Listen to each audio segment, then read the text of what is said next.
સૌથી વધુ અપડેટ મેળવતા રહીશું। તો કોના વાકે માસૂમોના મોત થયા છે તેની પાછળ એક બાદ એક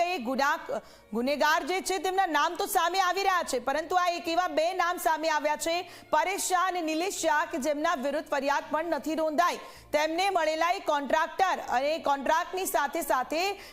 બહુ મોટા કલાકાર એ છે કે પોતાના નામે પોતે કોન્ટ્રાક્ટ નથી લીધેલો, પોતે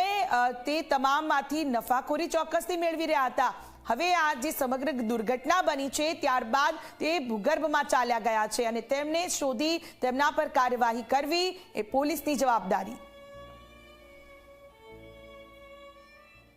આ બાળકોને ન્યાય અપાવવાની જવાબદારી સંપૂર્ણ રીતે રાજ્ય સરકારે, આમાં કોઈ બી છટકબારી ના રહે તે માટે મુખ્યમંત્રીશ્રીએ પોલીસે એફઆઈઆર દાખલ કરી એ તો છે જ, પરંતુ વડોદરાના જિલ્લા કલેક્ટર શ્રી દ્વારા આની આખી એક તપાસ કરવામાં આવે અને એ તપાસનો રિપોર્ટ 10 જ દિવસમાં સરકારને રજૂ કરવામાં આવે અને તમામ વિભાગોને સૂચના આપવામાં આવી છે કે કલેક્ટરશ્રીને તાત્કાલિક જે કોઈ જરૂરિયાત હોય, આ તપાસ કરવા માટે જે કોઈ કાગળોની જરૂર હોય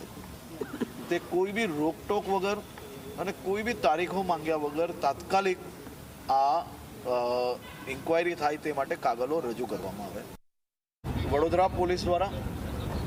આઈપીસી કલમ 304, 308, 114 મુજબ એફઆઈઆર દાખલ કરી લેવામાં આવી છે। 2 આરોપીઓને પકડ્યા છે, એક આરોપી હોસ્પિટલમાં દાખલ છે અને બીજા જે કોઈ આરોપીઓ છે તે લોકોને પકડવા માટેની અલગ અલગ ટીમો મુખ્યમંત્રીશ્રી અહીંયા પહોંચ્યા તે પહેલાં બની ગઈ છે અને અલગ અલગ ટીમોએ જે સ્થળો પર તપાસ કરવું જોઈએ ને જ્યાં કંઈક શોધખોળ કરવી જોઈએ ત્યાં અલગ અલગ આ 9 ટીમો લાગેલી છે। આ ઘટના બનતાની સાથે ગુજરાતના મુખ્યમંત્રીશ્રી દ્વારા તંત્રને કડક સૂચના આપવામાં આવી। પહેલાં તો તાત્કાલિક એફઆઈઆર દાખલ કરવામાં આવે અને એ એફઆઈઆર મજબૂત હોવી જોઈએ। કોઈ બી પ્રકારની છટકબારી ક્યારેય આ લોકોને ના મળે એ પ્રકારની હોવી ખૂબ જરૂરી છે, એટલે એ પ્રકારની એફઆઈઆર બને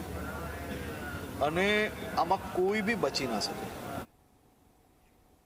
તો આ દુર્ઘટના બની છે તેને લઈને ઝી 24 કલાક પૂછે છે કેટલાક સવાલ એટલા માટે કારણ કે માસૂમોનો ભોગ લેવાયો છે અને સામે